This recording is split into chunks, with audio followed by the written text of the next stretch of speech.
Hey, how you doing? My name is Harry and this is Bug Out Montana. We're going to show you a little bit something new. That's great language, right? So, here we go.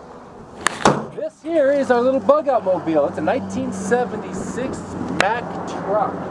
It was traditionally a fire truck, obviously. And it holds a 290 turbo diesel. And that is something that we've been kind of working with slowly.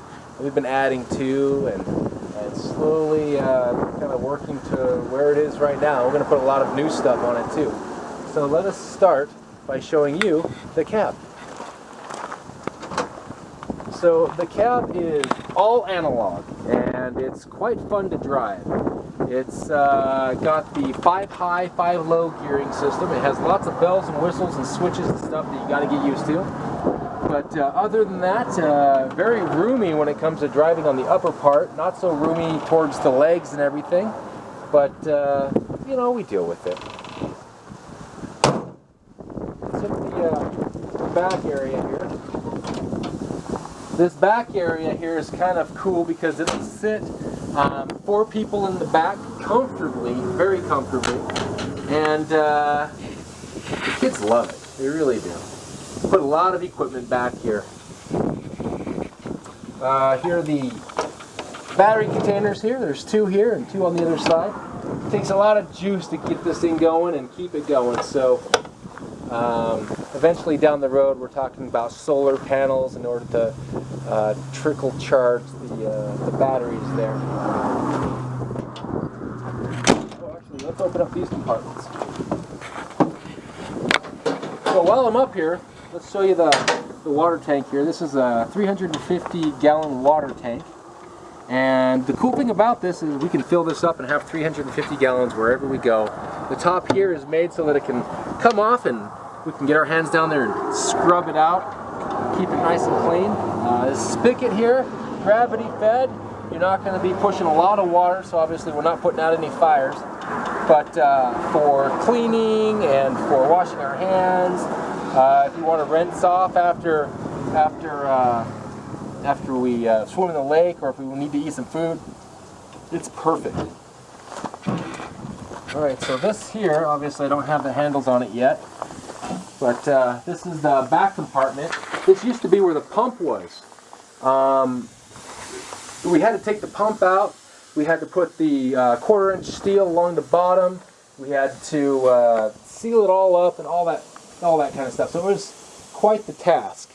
The good people over at Blue Star Fabrication did a lot of work on this. They did a great job. If you guys are looking for some work, this is it. So that being said, in between here we still have a diesel tank that we're going to put in here. We're looking at between 200 and 250 gallons of diesel. It's going to straddle this this chassis here. And then on top of that, we're looking for another 200 gallons of unleaded gasoline. So this back end we actually got from Fort Benton. My bad, Fort Benton, and we had to go up there and get that. When we first got the fire truck, it had no back end at all. It was just a frame all the way through. So there's been a lot of work done on it. This sort of stuff holds obviously our tools. It has inner rope lighting, LED rope lighting. So when I hit a switch in the cab there, I can turn on these lights up here. I can turn on these lights, and there's a couple of lights inside of the compartment here that I can turn on that will pretty much light up the whole world. Everybody will be able to see what they're doing if we're camping or if we're helping somebody, whatever it may be. Same thing. This comes down, rope light. We just have some stuff in here right now. Let's see. Let's talk about the back. Oh, actually, this is kind of cool.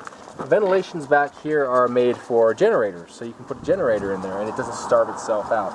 So we have 2 generators that we have been placed in here, and it works out pretty well. These are cool. Now, the cool thing about these is you can, while driving at low speeds, obviously making sure that everyone's safe, but the passenger in the front cab can actually get out of the front cab, climb to the top and or the sides, manipulate himself around and get to the back of this truck while driving, just by the handle holds that we put on and by ways of walking on the side. This is pretty cool. It's kind of high off the ground, so you're going to rip your pants trying to get up there. But you get up here, and you're on top of this beast. And I can walk from here all the way up to the cab if it's driving, do a little Mad Max thing. Up here we're looking at probably putting a nice big rack or something like that in order to facilitate the large amount of equipment that we'll probably have up here. Now I know we can put a lot of equipment in the back, a lot of equipment in the front, but it's always good to have a little more, you know? Go big or go home sort of scenario.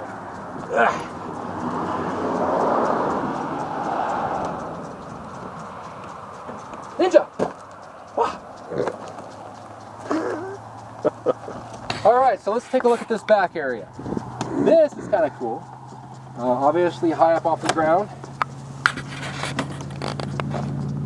And here we can put vehicles, we can put whatever we need. So we have a quad in here, and we have our rungs that we drive the quad up. We can put a lot of equipment in there, and we're also looking at a frame across it will allow us to put a bed in there or whatever. It works out very well, fits just the right size, and we are happy with that. Let's see here, let's move around to this side. Same thing, compartments, compartments, compartments. We have a winch in there that will be placed on the back and or the front.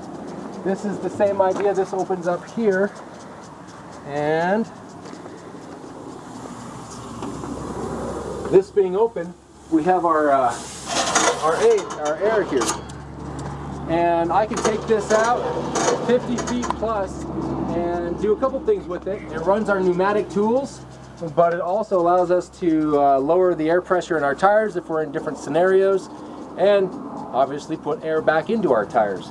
So that was the two big things for this right here, is to make sure that we have tools if we had to change a tire or whatever it may be, and taking air in and out. So